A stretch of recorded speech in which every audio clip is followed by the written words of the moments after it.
La noche había caído con un frío que parecía querer quedarse para siempre.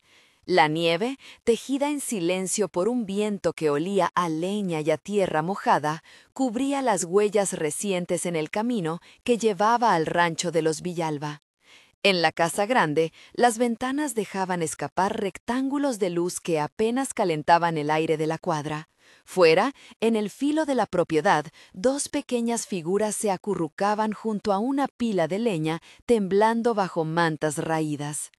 Nadie en la casa principal se asomó hasta que la puerta crujió y se oyó la voz de Lillian indicando con la frialdad de siempre que se deshicieran de aquello que ensuciaba su nombre. Si esta historia te atrae, quédate hasta el final. Suscríbete y dale like para que podamos seguir compartiendo relatos que hablan del coraje ordinario. Era Nochebuena cuando Lucía lo vio todo desde la cocina. El humo del fogón cortaba el vidrio empañado. Las manos de Rosa en la penumbra daban vuelta a las tortillas con calma. Emma jugaba con una cinta detrás de la puerta, ajena al ruido de afuera.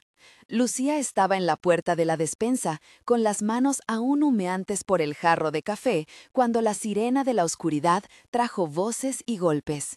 Se acercó sin hacer ruido, con el corazón golpeando en el costado como un pájaro asustado.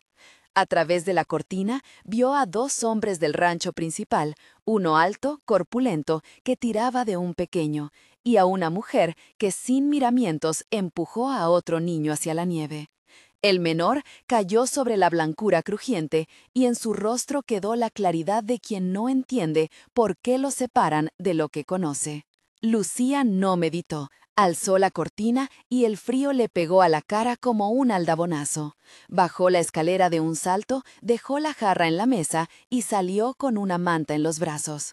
La proximidad de la casa grande la descubrió. Lillian, envuelta en su abrigo oscuro, habló con la voz que tenía para dar órdenes, mientras Morrison, el abogado, hacía anotaciones en un cuadernillo con la mano cubierta por un guante fino.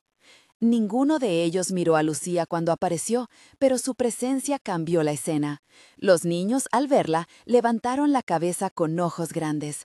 David, con la nariz roja y los labios azules, sollozó sin sonido. Emma se abrazó a una muñeca rota. Abigail, la más pequeñita, se cubrió con el pelo de forma instintiva. «¿Qué haces tú aquí?», dijo Lillian con desdén. «No es lugar para criadas ni para metiche». Lucía tenía la manta aferrada a la cintura. No respondió con palabras grandes. Se inclinó, recogió a Abigail con cuidado, la acercó al pecho como si no existiera otra cosa en el mundo que mantenerla tibia. Emma se dejó levantar sin pelea. David trató de secarse las lágrimas con el dorso de la mano. Lucía no rogó ni desafió, simplemente caminó hacia la cocina de Rosa con los niños pegados a su pecho, y la nieve pareció retroceder ante su paso. Entraron en la cabaña como quien entra al refugio de un pueblo pequeño cuando cae la lluvia, con la urgencia de quien necesita calor y con la vergüenza de haber vivido el abandono. Rosa, al ver las caras abiertas por el frío, dejó la pala y encendió más leña en la estufa. El humo se mezcló con el aroma del café nuevo. Rosa no preguntó de quién eran, nunca había sido de hacer preguntas que herían. Quitó las botas a los niños, los cubrió con mantas y les ofreció chocolate caliente, un lujo para Nochebuena, pero Rosa tenía una forma de estirar los recursos como quien estira una historia para calmar a los suyos. «Que Dios nos ayude», susurró Rosa cuando por fin se quedó a solas con Lucía. Sus palabras no eran plegaria vacía, sino una resistencia humilde. «No entiendo cómo la maldad puede entrar así a la casa de uno». Lucía apenas dejó que el temblor se fuera de sus manos antes de responder. La voz le salió rasgada por el frío y por la rabia contenida. «Los niños no tienen dónde ir», dijo. «No los puedo llevar al pueblo, no hoy, no con la nieve, y menos ahora, cuando es Nochebuena». Rosa la miró como quien examina una cosecha. Había vivido lo suficiente para saber que los actos decididos no precisan de acuerdos. Prepararon una cama en la cocina, junto al fogón. Lucía se quedó despierta hasta tarde, observando las respiraciones infantiles y repasando en silencio cada palabra que había escuchado. En la casa grande, Lillian había hablado de un testamento. Morrison había anotado algo que parecía un monto. La palabra falsificación nunca se había pronunciado en voz alta, pero Lucía sintió el peso de la intención como un olor a hierro.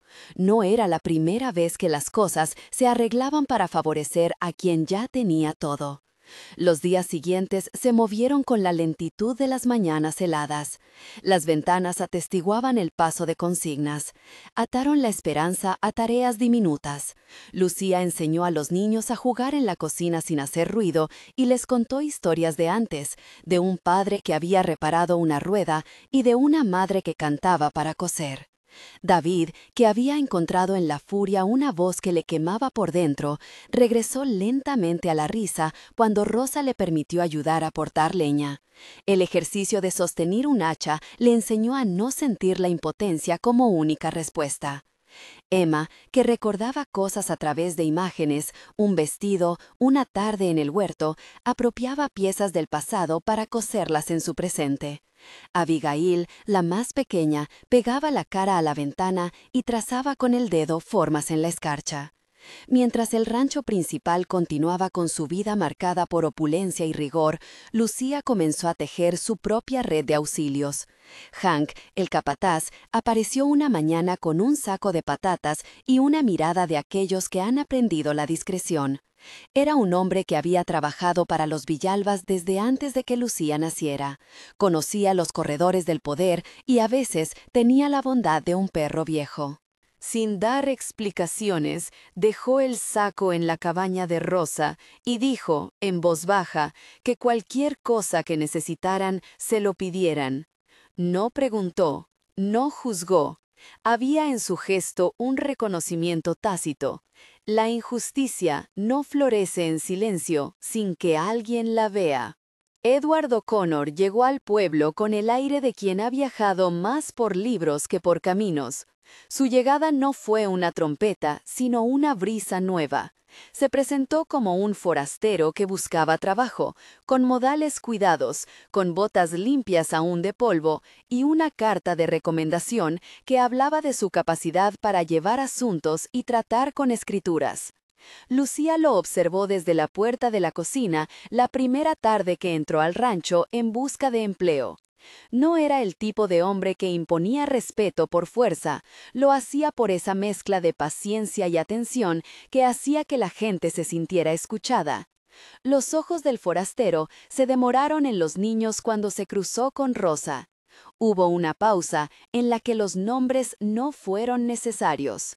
¿Qué hacen esos niños aquí?, preguntó Edward sin alardes, como quien busca entender.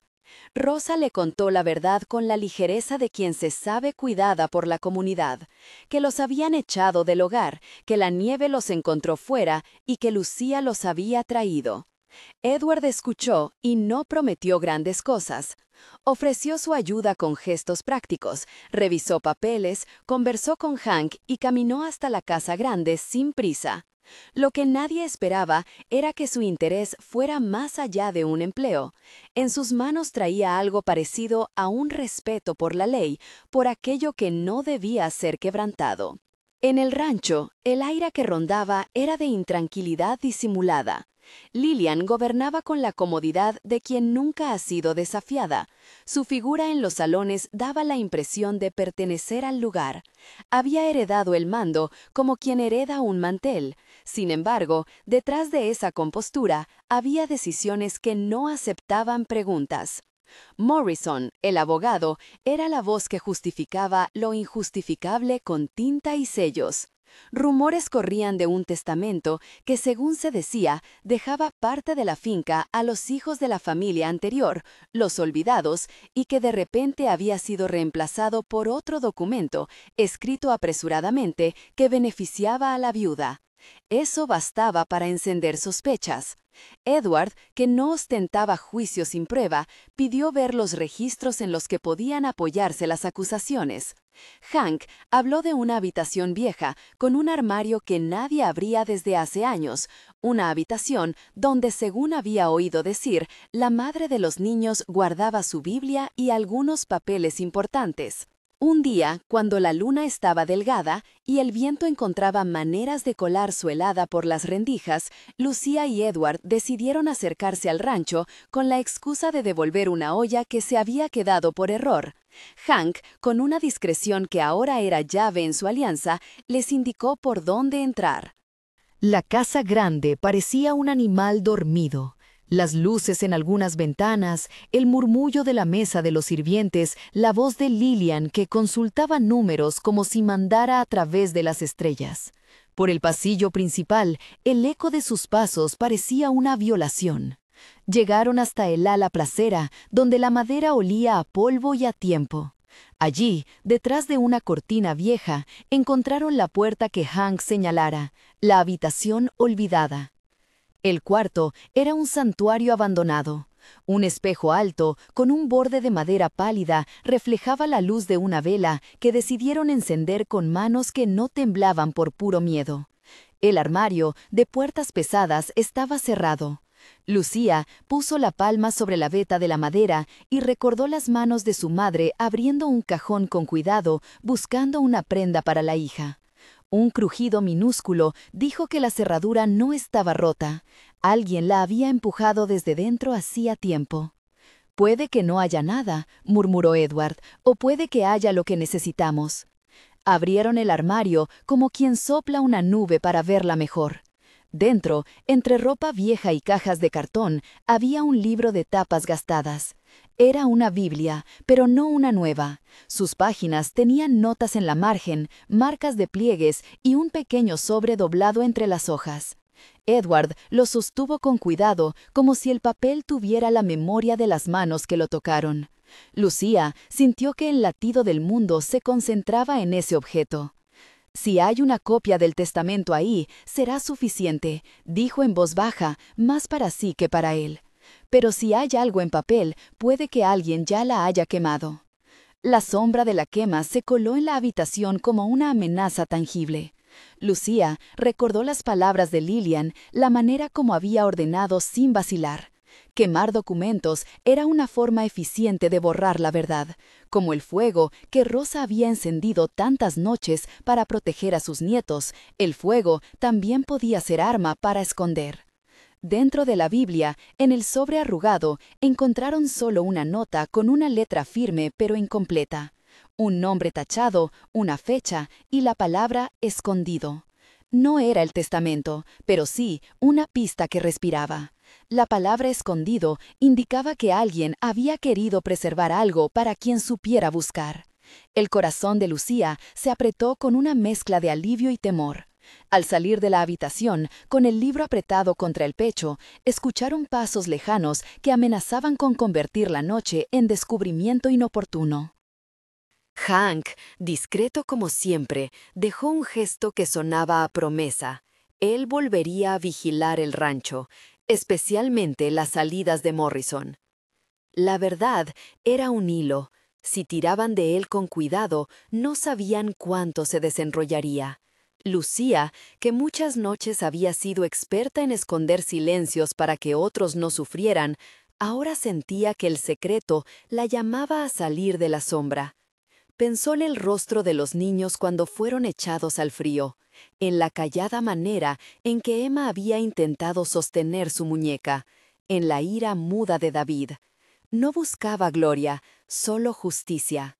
Y sin embargo, al mirar a Edward, notó en sus ojos no solo interés jurídico, sino una decisión que podía acompañarla más allá de lo necesario, la posibilidad de que alguien, con recursos y corazón, se quedara a ayudar a levantar lo que la iniquidad intentaba derribar.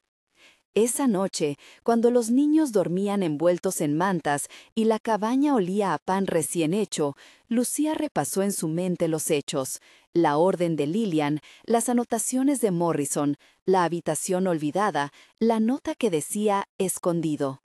Cada elemento era una pieza de un rompecabezas que debía armarse sin ruido. Antes de acostarse, se acercó al fogón, miró las brasas y murmuró como quien busca sostén en el cielo. Que Dios nos ayude a encontrar lo que es de los niños, y si no lo hace solo, que nos dé manos para hacerlo nosotros mismos. Al amanecer del día siguiente, con la nieve brillando como una promesa fría, Edward regresó con noticias. Alguien en la oficina del escribano recordaba haber visto una copia del testamento, pero había sido tomada por manos que aseguraron, con la presteza de quien planea, que se trataba de un viejo borrador. Morrison, al parecer, había sido visto esa tarde repartiendo papeles entre el baúl del carruaje y el escritorio. Era un hilo, pero tirando de él sabían que podrían llegar a la madeja. Hank ofreció un plan: entrar al despacho a la hora en que los sirvientes limpiaban y los ojos de la casa principal estaban puestos en la mesa del almuerzo. No sería fácil. No querían robar, sino encontrar. Querían pruebas, no venganzas. La tensión creció como la marea que sube sin avisar. La cocina de Rosa se transformó en sala de guerra con tazas de café, bocados de pan y mapas dibujados en servilletas. Lucía, que no gustaba de planes elaborados pero sí de los actos firmes, trazó en silencio una ruta para entrar, ver y salir. Edward cuidaría de atraer la atención de Morrison con una supuesta consulta sobre tierras. Hank haría de señuelo en el patio. Lucía, pequeña sombra entre sombras, buscaría en el escritorio. Sus manos, que tantas veces habían lavado platos y remendado mantas, ahora debían abrir cajones y reconocer letreros antiguos. Cuando llegaron al rancho, con el día aún incierto, todo parecía igual, salvo que la posibilidad de ser descubiertos les daba un brillo nuevo a las cosas.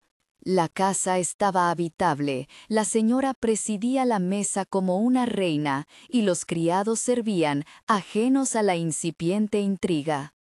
Edward se acercó por su cuenta al despacho, hizo una pregunta sobre un documento de linderos, y su conversación con Morrison fue lo suficientemente cálida como para distraer. Mientras tanto, Hank susurró a Lucía la señal para que subiera por la escalera de servicio. El corazón de Lucía latía con la gravedad de quien sabe que cada puerta puede ser la correcta o la que le cueste la noche. Subió, encontró el escritorio y en un cajón, tras una pila de cuentas, su mano rozó una hoja con un sello que aún olía a cera. No era el testamento, pero sí una copia de una carta entre la madre de los niños y un escribano. Al ver el contenido con la rápida mirada de quien quiere certeza, Lucía notó que faltaba una página. Su respiración se acortó. Había un rasgo de falsedad en la disposición de las cosas. Alguien se había encargado de que la historia quedara partida. Un ruido la hizo volver al presente. Pasos que venían del pasillo, la voz de una criada que iba y venía. Lucía guardó la hoja bajo la manga y con un gesto que no fue más que el de cualquiera que sube a servir, dejó el cajón como lo encontró. La razón, comprendió, era que no bastaba tomar papeles sueltos. No podían permitirse el lujo de que Lillian o Morrison notaran la intrusión. Habría castigo y los niños pagarían el precio. Bajó por las escaleras con la calma de quien lleva en el alma una hoguera encendida. En la cocina, Edward aguardaba con la frente perlada por el esfuerzo. Hank asintió con la distancia de quien sabe que la noche todavía guarda pruebas más duras. La pieza de papeles bajo la manga de Lucía era una pequeña victoria, una nota, una carta, una señal de que la verdad aún no estaba totalmente consumida por las llamas. Al salir del rancho, las sombras parecían más largas. La ruta de regreso a la cabaña de Rosa les permitió planear el siguiente paso: encontrar la página que faltaba, localizar si había existido otra copia y reunir testigos que atestiguaran la existencia del testamento verdadero. Lucía pensó en cómo la justicia a veces no es más que la suma de manos dispuestas a sostener la verdad hasta que pueda romper el silencio. Esa noche, cuando la cabaña quedó en paz y los niños dormían, Lucía colocó la carta sobre la mesa al lado de la Biblia. Sus dedos trazaron las líneas de tinta como quien busca en la letra la memoria de una madre. Emma, en un sueño ligero, murmuró el nombre de su padre. David apretó la manta con el puño, como si sostuviera allí la rabia que aún ardía. Abigail, enroscada como un recuerdo, respiró sin miedo. Lucía sabía que la lucha por restituir lo que habían perdido no sería fácil. Había casas con plata y abogados con palabra aguda. Pero también había gente que había decidido, en silencio y con manos honestas, que no permitiría que el frío de una Nochebuena se convirtiera en la tumba de una familia. Y en el fondo de su pecho empezó a germinar la certeza de que esta vez, al menos, no estaban solos. Afuera, la nieve seguía cayendo, como si quisiera apagar el rastro de sus pasos. Dentro, la mesa estaba puesta con modestia, un plato humeante y una vela que proyectaba sombras danzantes sobre las paredes. Lucía tomó la carta, la Biblia, y la decisión que ya no era solo suya, era de todos los que creían que una herencia no debía arrebatarse a los niños. Mañana, pensó, sería tiempo de hablar con el escribano. Era tiempo de llamar a testigos y tal vez de poner en evidencia la falsedad con el apoyo del pueblo.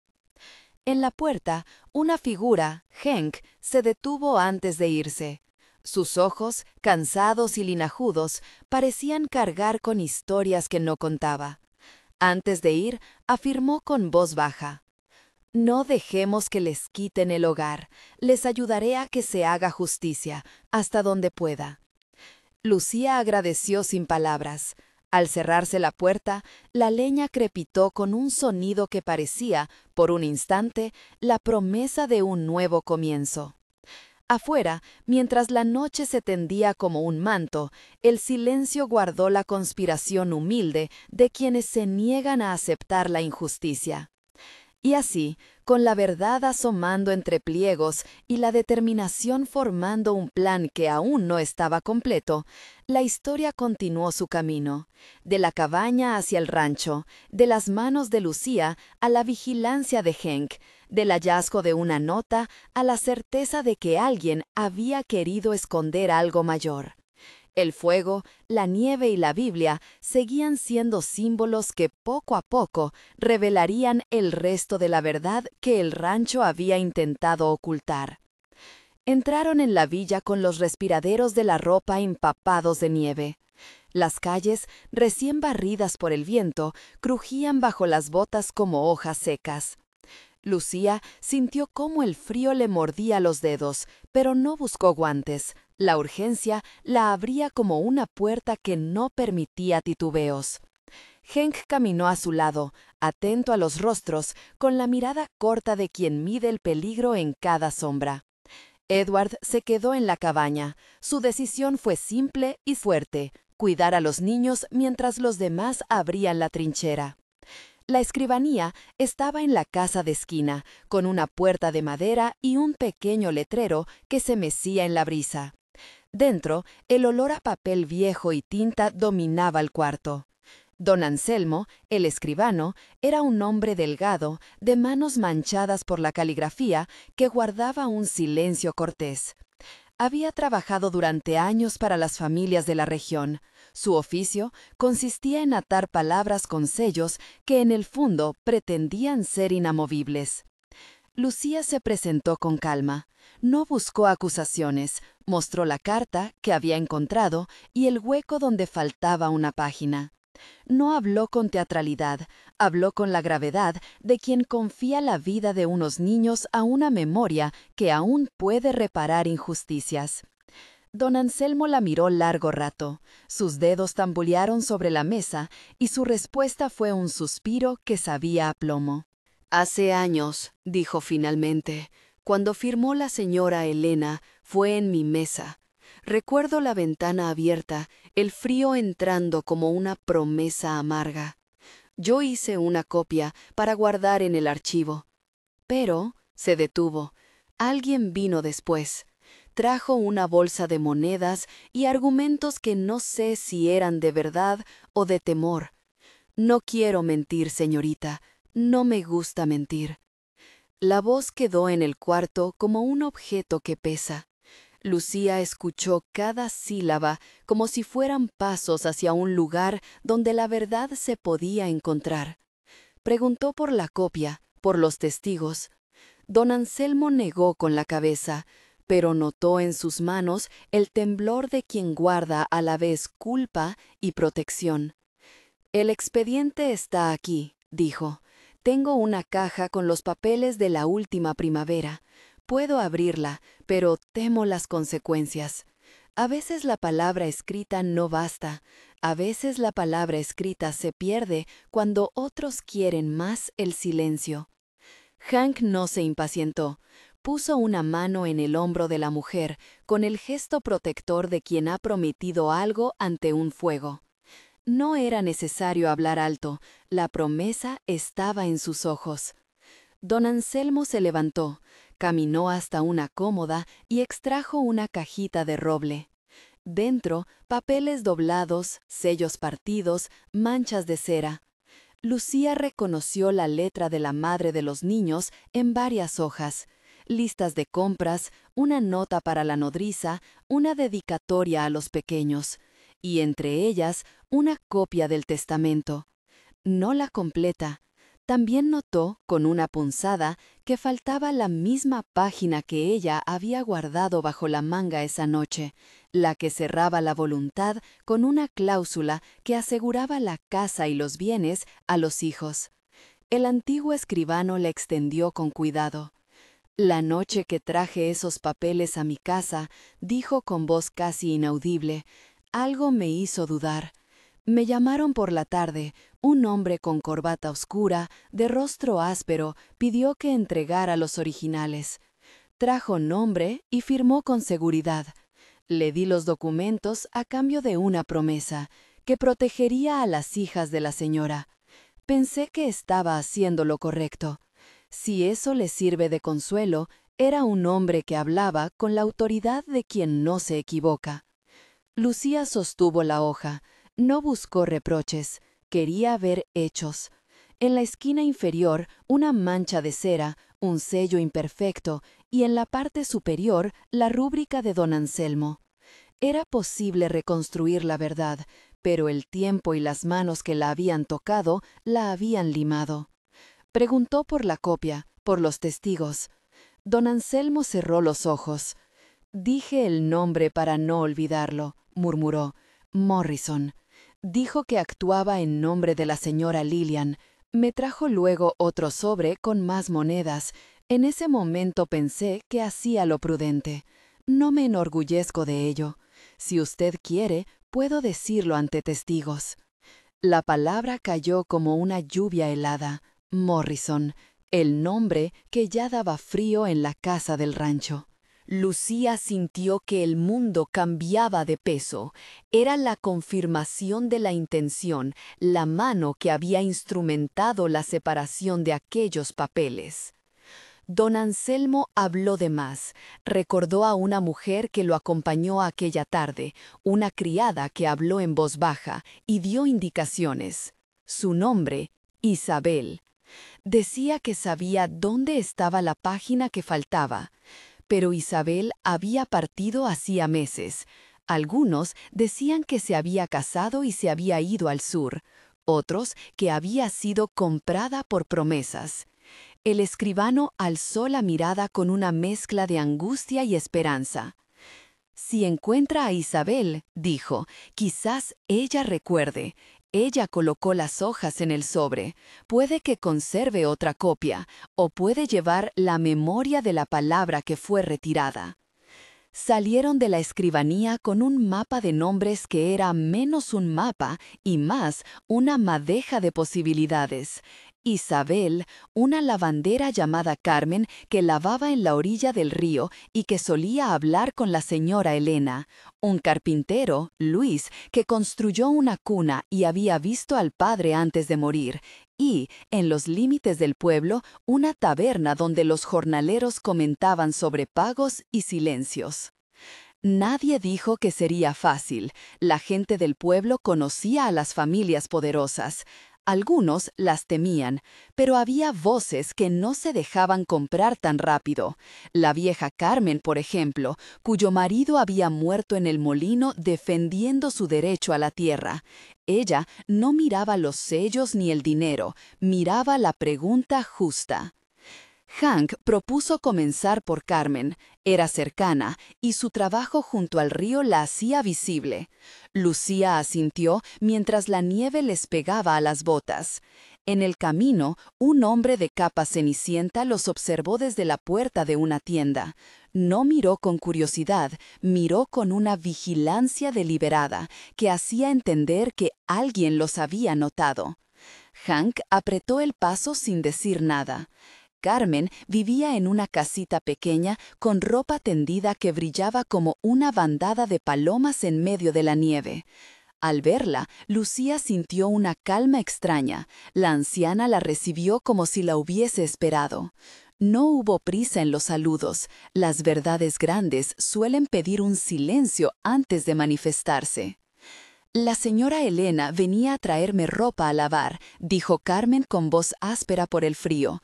Hablábamos de todo y de nada. Antes de que se fuera, la vi con una hoja en la mano. La dejó sobre mi pila de toallas. Me dijo, Carmen, cuida esto. Yo la guardé entre las sábanas para que no se mojara, y al día siguiente, la señorita Isabel vino por la tarde y me preguntó si había visto algo. Dije que no, por miedo. Lucía sostuvo su mano sin soltarse. ¿Recuerdas cómo era Isabel?, preguntó. La mujer cerró los ojos por un instante y describió a la criada con detalle. Una joven delgada, de ojos vivos, que tenía la costumbre de morderse el labio cuando estaba nerviosa. Dijo también que Isabel llevaba a veces un pañuelo rojo. Esa imagen, pequeña, quedó como una pista. Hace meses, continuó Carmen, la vi subir al camino que va al sur, con una cesta y un abrigo viejo. Detrás de ella iba un hombre con botas altas. Al poco tiempo se la llevaron de la vista. Dicen que cruzó al otro pueblo. Si aún vive, estará en algún lugar donde los forasteros no preguntan demasiado.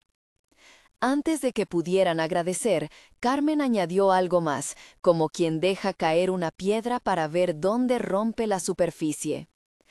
Había un día, cuando la señora Elena vino a lavar, en que habló bajito conmigo. Me dijo, si algo me pasa, busca a Isabel, ella sabe dónde guardé la copia. Suspiró y miró al río. Yo guardé la frase, aunque la tuve con miedo. Pero ahora, si la necesita, la recordaré. Salieron de la casa de Carmen con una ruta nueva, al sur, hacia el pueblo donde Isabel podría haberse refugiado. Don Anselmo les había dado una pista sobre la taberna de ese lugar, un punto donde la gente que no tiene nombre en la ciudad concurría. Si Isabel estaba viva y hablaba, la página podía reaparecer. Mientras regresaban al camino, Hank se detuvo unos pasos detrás y con la voz baja dijo algo que hizo que Lucía sintiera la noche más densa. Si alguien del rancho se entera de que buscamos, no lo verán como un rumor. Les importa la apariencia tanto como la tierra. Morrison no duda. Si nos persiguen, tú vienes primero con los niños, yo me quedo atrás, y si hace falta, cargaremos con los golpes. Lucía respondió con una certeza que no necesitó levantar la voz. No permitiré que los saquen de su casa. Aquel compromiso, pronunciado a la intemperie, pareció convocar a la noche entera. Un perro aulló en la lejanía, y, en la penumbra de la calle, dos sombras se separaron para tomar sendas distintas, una hacia la cabaña, otra hacia el sur, donde la nieve escondía más secretos que pistas. Al doblar la esquina, Hank se detuvo y miró a su alrededor de nuevo. En una ventana, una cortina se movió apenas. Alguien había estado observándolos más tiempo del que la simple casualidad podía explicar. Él acarició el filo del pañuelo que llevaba al cuello y apretó los dientes. Bajo la nieve, la huella de otra bota marcaba la tierra con la dirección opuesta a la que llevaban. No era una coincidencia. Lucía no lo vio, pero sintió el presagio igual. La búsqueda de un papel podía abrir puertas, pero también levantar manos que preferirían enterrarlas. Tomó la carta contra el pecho. Era una promesa de la madre, una voz que debía llegar a los niños. Y en ese impulso, la determinación se volvió más dura. Encontraron a Isabel o moriría en el intento. Partieron esa misma tarde en dirección al sur, cuando la tarde aún permitía paso seguro.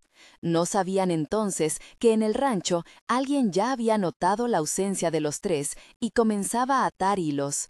La casa señorial se movía con la cadencia de quien no puede permitir que lo que piensa suyo se le escape sin resistencia. La búsqueda de una página perdida había encendido un fuego silencioso. Y al encenderse, el viento lo llevó hacia lugares donde antiguas palabras podían volver a ser verdad, o donde el silencio se aferraría con uñas frías para que nada cambiara. Ellos caminaron, sin saber qué casas cruzarían, qué voces quebrarían el mutismo o qué peligros aguardaban entre las aldeas. En una encrucijada, antes de que la noche los tragara por completo, Hank levantó la vista y señaló un punto en el horizonte, una línea de árboles que marcaba el final del camino, y más allá, la oscuridad del pueblo que buscaban. Lucía apretó la carta con la mano hasta sentir que las letras vibraban. Había un nombre, una pista, y la certeza de que era tiempo de recuperar lo que habían arrancado. No lo harían solos. La verdad, pensó ella, necesita manos dispuestas a sostenerla hasta que el pueblo entero se vea obligado a reconocerla. Y mientras cruzaban el último puente que llevaba al sur, en una ventana del rancho, una luz se apagó con prisa, como si alguien se hubiera percatado de su partida. Una sombra, más rápida que el resto, se movió detrás del cristal, observando, calculando. La nieve siguió cayendo, y entre pasos, palabras y promesas, la casa de una página continuó su curso, con la impaciencia de quien no sabe esperar por la justicia y con la determinación de quienes se han hecho guardianes de la memoria ajena. La aldea se anunció primero por el humo, una línea baja y espesa que subía entre los árboles, perfumando la nieve con leña húmeda y algo de comida. Las casas se pegaban unas a otras como si intentaran cobijarse del viento. Sobre los techos, la capa blanca crujía al compás de las pisadas que les habían precedido. Lucía apretó la carta contra su corazón y por un instante permitió que el calor que había dentro de ella se extendiera hasta los dedos entumecidos. Hank miraba la calle principal con ojos que ya no eran del todo suyos. Eran ojos que contaban cuentas, que calculaban distancias y amenazas a la vez. La taberna se llamaba La Paloma, un nombre que en aquel pueblo siempre había sido más deseo que realidad. La puerta olía a vino rancio y ajo. En el umbral, un hombre de bigote aceitunado alargó la mirada hasta notar los rostros extraños y luego la apartó con la práctica de quien entiende que la curiosidad trae problemas. Hank tomó la delantera y habló en voz baja, la palabra medida como moneda. «Buscamos a una mujer, Isabel. ¿La vio?» El hombre clavó los ojos en la carta que asomaba en el abrazo de Lucía, y aquello hizo que la taberna contuviera por un segundo todos sus respiros. Desde un rincón, una mujer más vieja que la madera misma levantó la vista. Llevaba un pañuelo a la nuca y el gesto de quien guarda lluvia en la memoria. «Isabel», dijo, «pasó por aquí el sol de otra cosecha. No vino a la plaza, vino por la noche, a esconder algo. No le gustaban las caras largas». La voz tenía algo de confesión y de advertencia. Hank avanzó 2 pasos y ofreció unas monedas que no mostró, solamente las promesas de su voz. «Díganos en qué casa se quedó». No vamos a hacer ruido, solo necesitamos hablar con ella. La mujer lo miró con esos ojos que habían aprendido a pesar del mundo, y en la mirada hubo un cálculo que recordó a Lucía la palabra peligro en otro idioma. Pero la vejez puede ser también brújula de certezas. Señaló, con el dedo tembloroso, una dirección que bordea la antigua rueda del molino, donde el arroyo aún golpea la piedra con paciencia. Cerca del molino, murmuró. Una casa baja, con un jardín de ortigas que nadie toca. Allí vive ahora una que se hace llamar por otro nombre. Si quieres encontrar a quien buscas, no pidas por Isabel. Pide por la mujer que tiene un sombrero roto y mira al río como si fuera un espejo. Y cuidado, hay gaitas en la noche. La advertencia fue suficiente para tensar las cuerdas del silencio. Hank asintió. Antes de que salieran, un muchacho que limpiaba un vaso dejó escapar una palabra que a Lucía le dolió como si le arrancaran un hilo de la memoria. Los del rancho preguntaron por forasteros ayer. No son amables con las visitas que hacen preguntas. Hank clavó la vista en la ventana, donde la nieve dibujaba un borde de vidrio oscuro. Pensó en la cortina que se había movido en su pueblo, en la bota que se había hundido en la nieve con dirección contraria a la suya. Todo se correspondía. No eran los únicos que tejían la búsqueda. Salieron del calor de la taberna y tomaron el camino hasta el molino. El arroyo cantaba menos de lo que solía, como si también él guardaba silencio. Las casas se fueron quedando atrás y cuando llegaron a la que la mujer había indicado, la descubrieron casi sin querer, un caserón bajo, envuelto en un jardín descuidado, con un marco de puerta que aún conservaba restos de pintura azul. Había un sombrero sobre la barandilla, roto en la copa, y una silla mecedora que había visto mejores inviernos. Lucía sintió que la carta ardía contra su pecho, bajó la mano y la apretó con fuerza. Era la promesa de Elena, la última voz de su madre. Avanzó hasta la puerta y llamó en voz queda. Nada respondió al principio, salvo la respiración propia que retumbaba en los oídos. Hank se quedó un paso atrás, vigilante. Al cabo, la puerta se abrió con la lentitud de quien teme la respuesta. Quien la abrió fue una mujer de mediana edad, encorvada por la vida, con las manos teñidas de trabajo y los ojos como dos cartas sin sellar. No era Isabel, o si lo era, la vida había hecho de ella alguien distinto. Miró a Lucía, leyó la carta que asomaba y su rostro pasó por una sucesión de sombras. «¿Buscan a alguien?», preguntó. «Esta casa ha tenido más nombres que dueños, pero pasa». Vienen tiempos en que los nombres vuelven. Antes de que Lucía pudiera responder, de la penumbra del corredor se asomó otra figura. Era una mujer más joven, la barba de la noche aún sin tocarla. Había algo en su postura que decía que había aprendido a no levantar la voz. Lucía creyó reconocer la inclinación de la mandíbula. Era el tipo de rostro que guarda secretos por costumbre. «No soy la Isabel que recuerdan», dijo la mujer, con voz que no buscaba excusas. «Me llamo Ana desde hace 2 inviernos, pero conozco a Isabel. La conocí cuando vino a dejar una caja de ropa. No trajo cartas, trajo miedo. Dijo que alguien la buscaba por lo que guardaba. Dijo que si la encontrara, mejor que fuera alguien con manos tendidas y no con botas». Lucía sintió que algo se iluminaba y algo se cerraba a la vez. Ana añadió, con un hilo de voz más bajo. «Ella no vive sola. Hay un niño y 2 niñas que corren en la madrugada. Si ha de confiar en alguien, confiará en quien venga sin violencia». Hank apretó la mandíbula. En su pecho se albergaba la promesa que ella había hecho. Salvar a los niños, traer la página. Lucía habló con la voz que su madre le había dado, la misma con la que había leído las noches en voz alta. «¿Podemos verla? Solo pedirle que nos diga si la carta que llevamos es la que Elena guardó».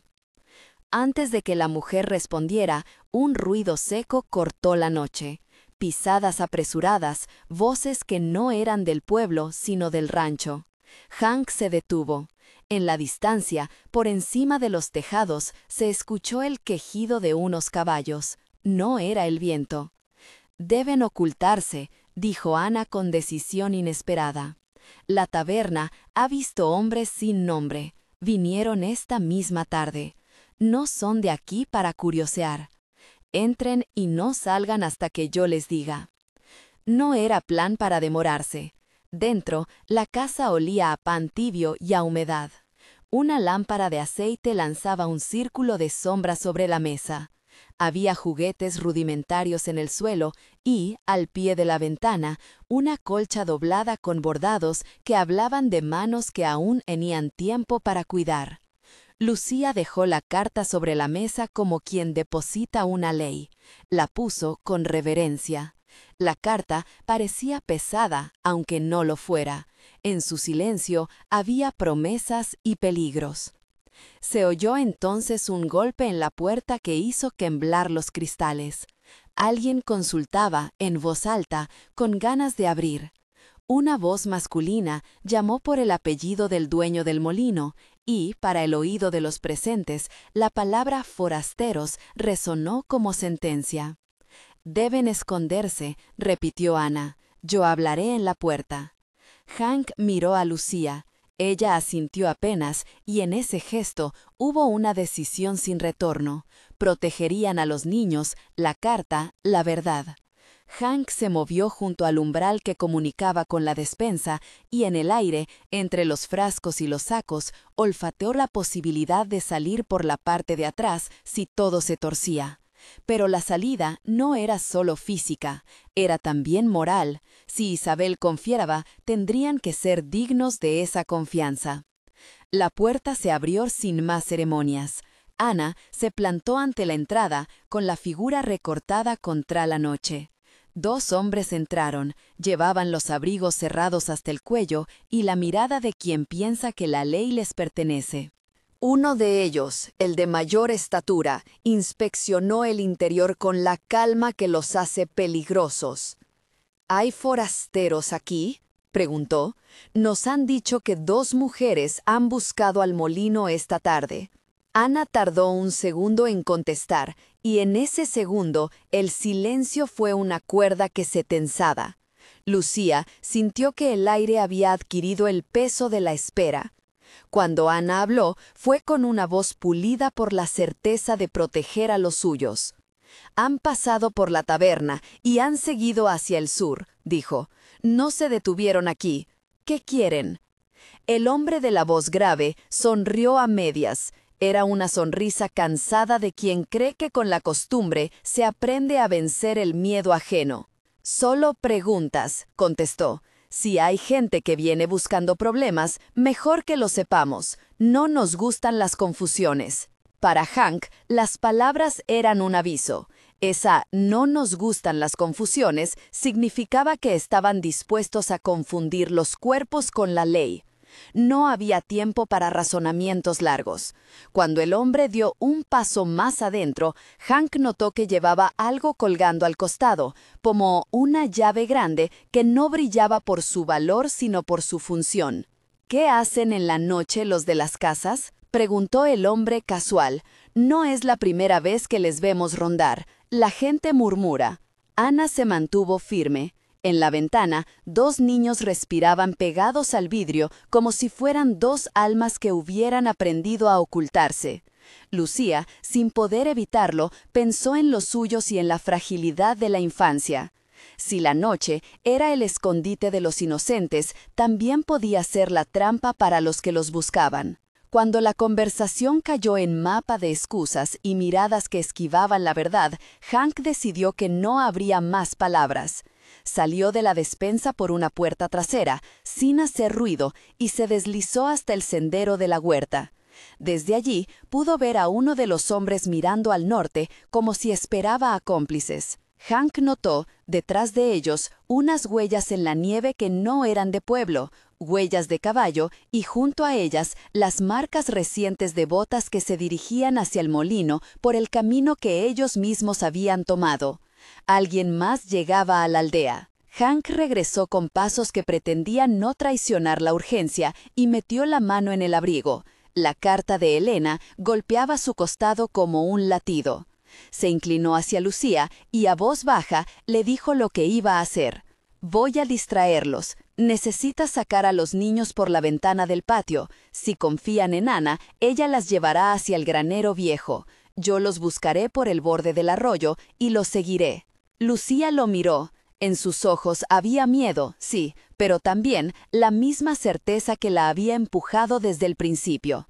Asintió. Ana le señaló un pasadizo oculto tras un cobertizo donde las sombras eran más densas. Los movimientos fueron breves, casi coreografiados por la necesidad.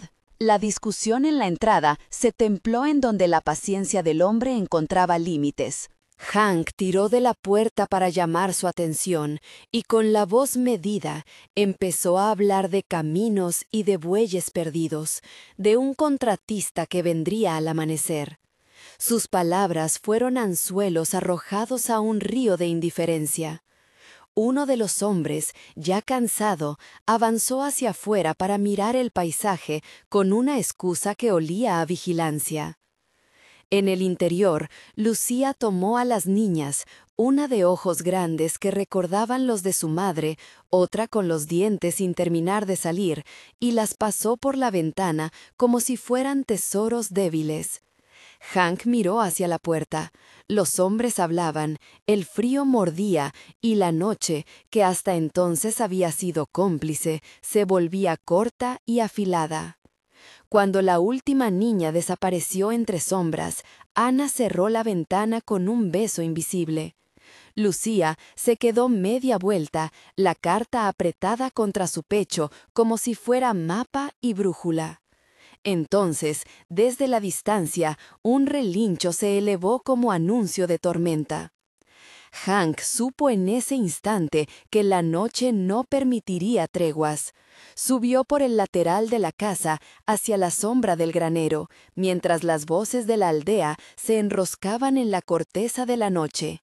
Si Isabel estaba allí, la encontrarían antes que la verdad se convirtiera en ceniza.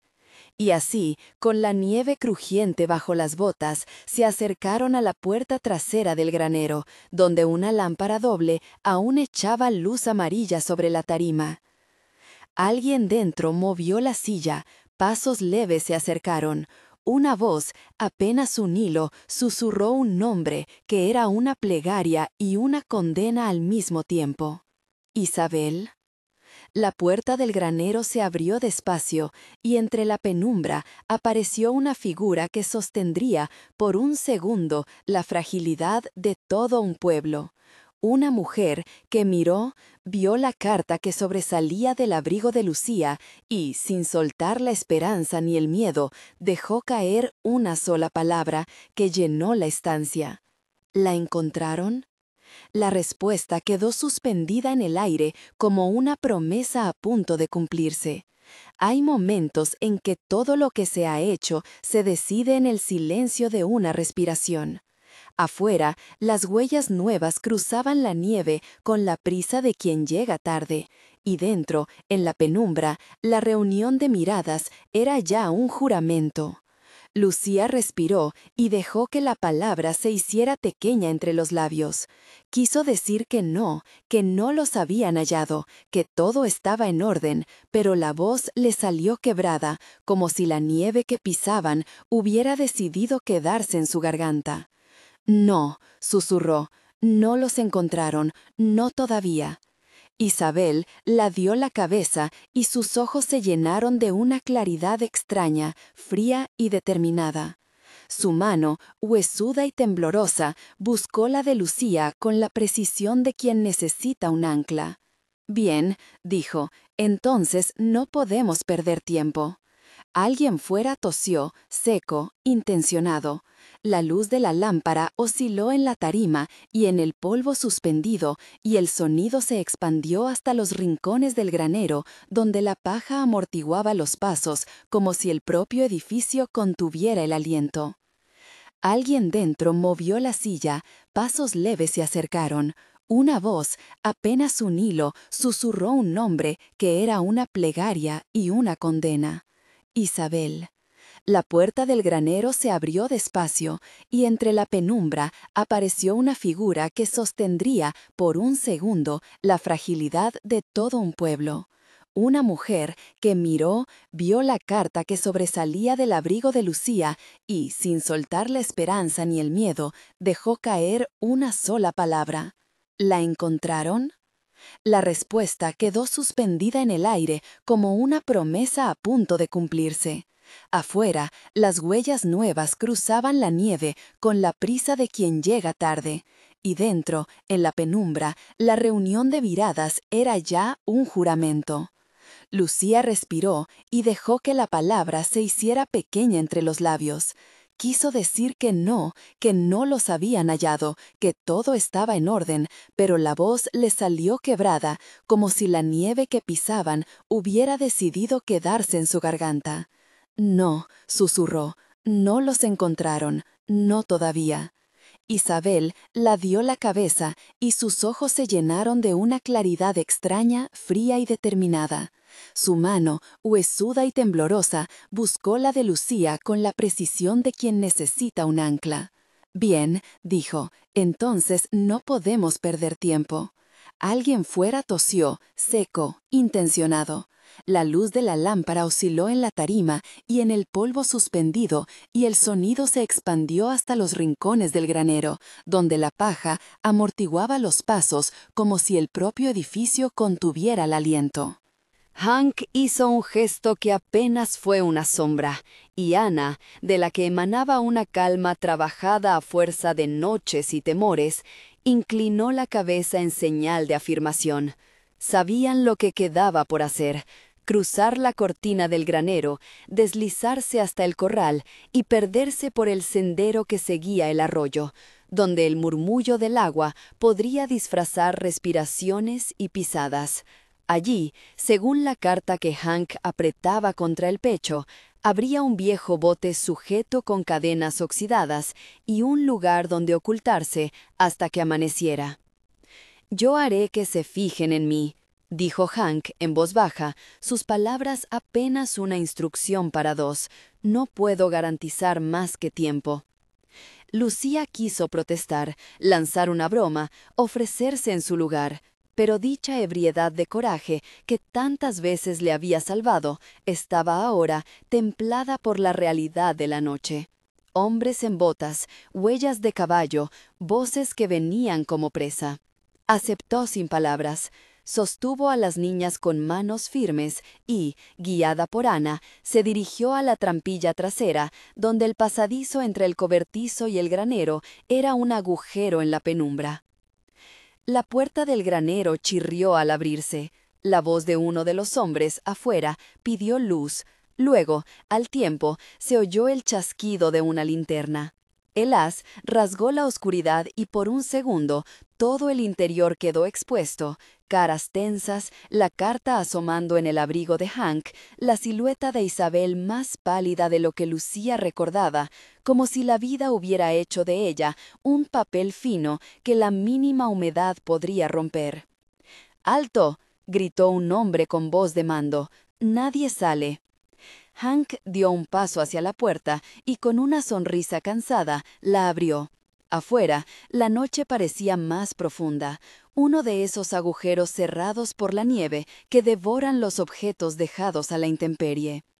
Los recién llegados estaban a la luz de sus antorchas, al menos 3 a caballo y 2 que andaban a pie, sus capas apelmazadas por el frío, sus miradas medidas como si pesaran lo que valdría una vida. El primero que entró fue el que había hablado en la despensa antes, el hombre de la aldea que miraba al norte con sospecha. Detrás de él, uno nuevo, más alto, con una cicatriz que le atravesaba la mejilla como un cuchillo viejo. Su voz, cuando habló, tenía la rudeza del que impone por costumbre. «Abríos», mandó, «venimos por aquellos que andan en la noche».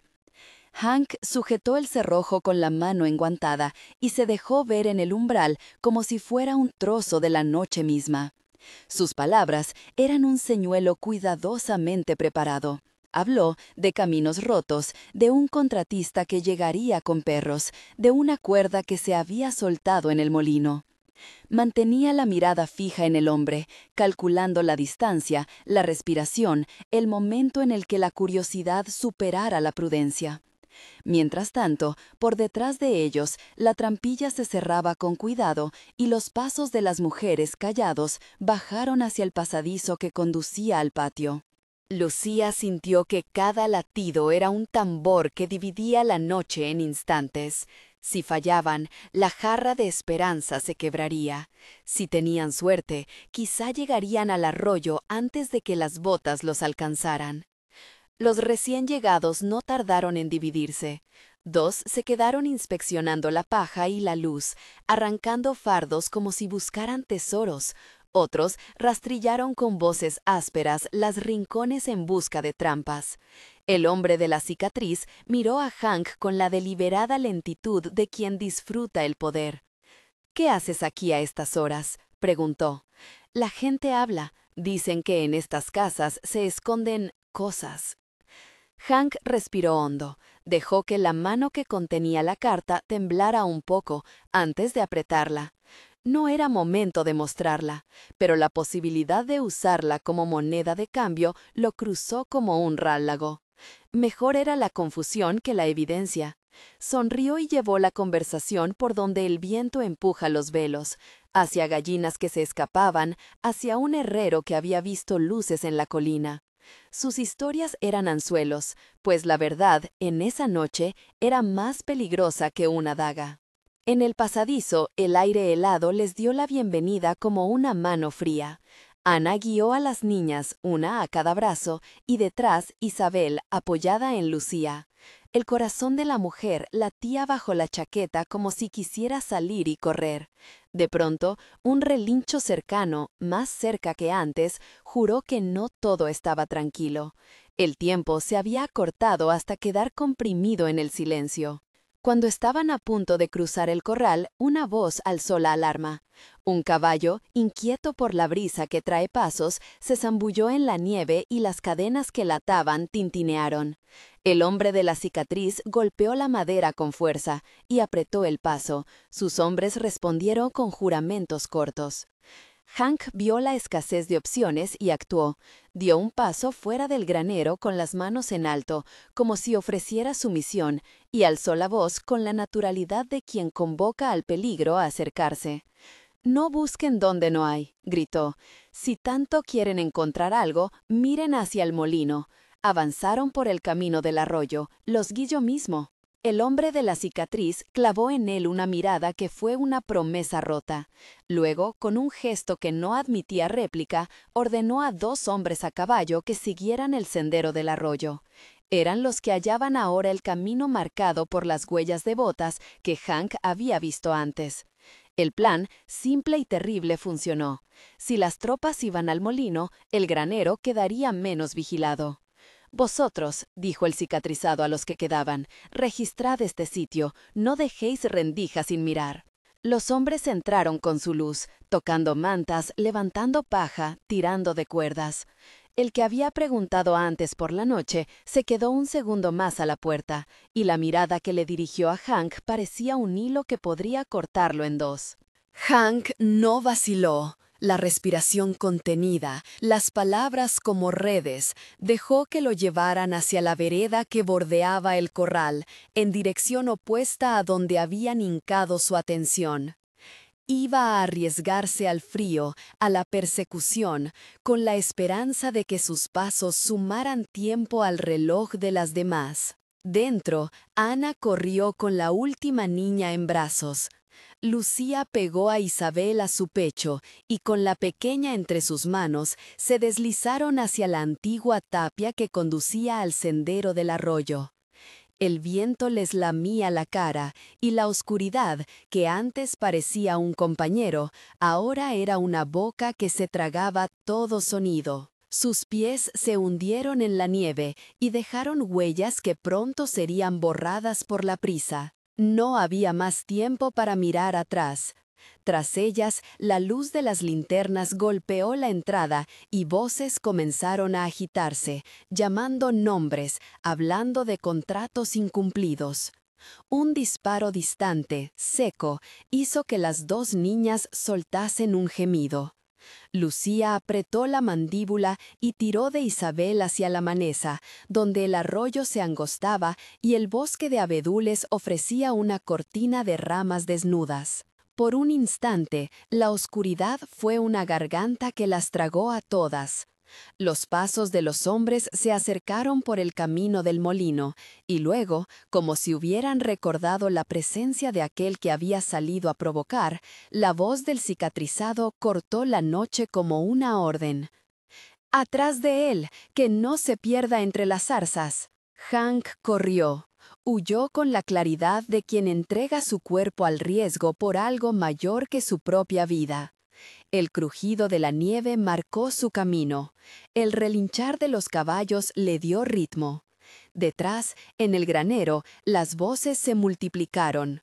En la espesura, Lucía y Ana se movieron con cuidado, llevando a las niñas cerca del agua, donde el bote podía ser encontrado, donde la carta de Elena, metida aún en el bolsillo de Hank, servía como mapa, como fe. Un ruido, una orden, un tropiezo, un hombre maldijo. Otro disparo, más cercano. Hank tropezó con un matorral y la oscuridad lo tragó por un segundo. Oyó, desde la distancia, la voz de Lucía al pronunciar su nombre, un hilo de vida que le devolvió la razón. Se lanzó cuesta abajo, hacia el sonido del arroyo, hacia la delgada luz que asomaba bajo el follaje. No veía a las mujeres, no veía el bote, solo la promesa de su sacrificio, la certeza de que si corría lo suficiente, podría alejar de ellas las botas y las lanzas que ahora buscaban. Sintió el dolor de una piedra contra la rodilla, una mano que le rozó la chaqueta, y luego la fuerza brutal de unos hombres que lo asieron por detrás y lo arrojaron contra la nieve. «¡Alto!», gritó alguien. «¡Por aquí!».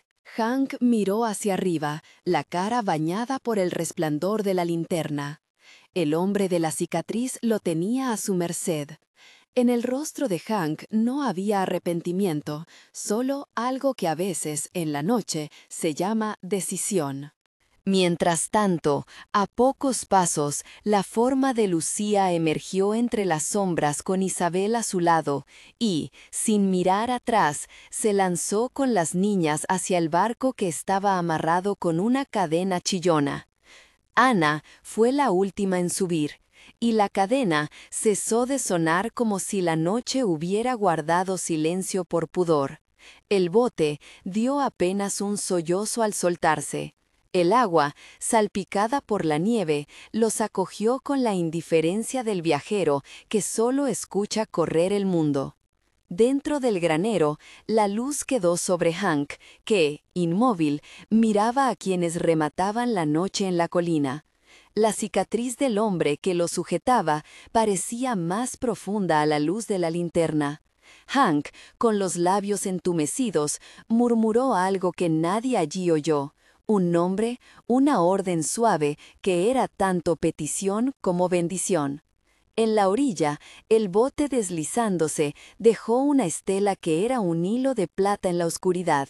Para quienes estaban dentro, el mundo se redujo al temblor del agua y a la respiración de las niñas, que poco a poco fueron dejando de temblar por el frío para transformarlo en sueño.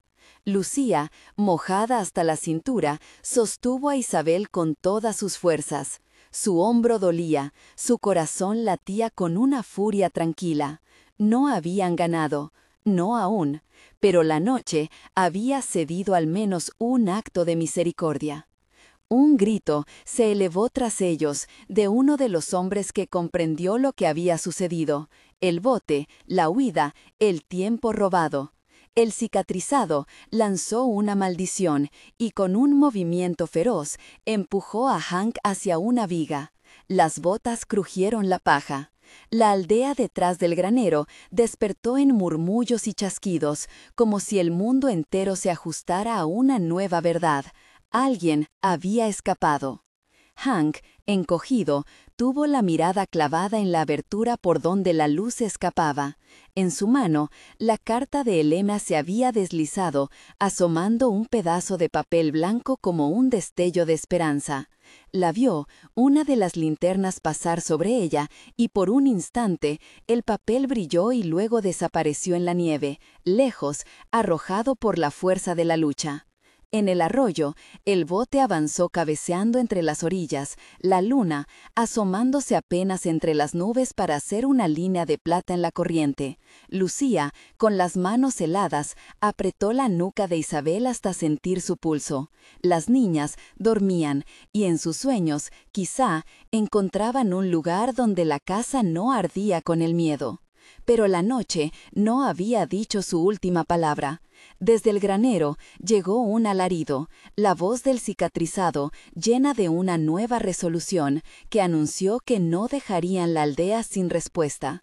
Y entonces, como si la nieve entrevistara cada sonido, las huellas aumentaron, las voces se multiplicaron, y la bruma del arroyo pareció cerrarse en torno a los fugitivos. Lucía miró al frente, al oscuro camino que se abría más allá del agua, y prometió en silencio no dejar que la valentía de aquel hombre, que ahora yace prisionero, fuera en vano. En su corazón, la carta de Elena palpitaba aún. Tenía que haber una razón para tanta determinación, una respuesta a por qué habían elegido esa noche. Y si la había, estaba empezando a buscarla en la orilla opuesta, donde la espesura ofrecía un corredor hacia la libertad. La corriente los llevó río abajo, y a cada remada el pasado se estiraba como un manto que no sabían si podrían dejar atrás. Desde la colina, la voz del cicatrizado ordenó seguirlos. El eco de sus palabras se perdió en los árboles.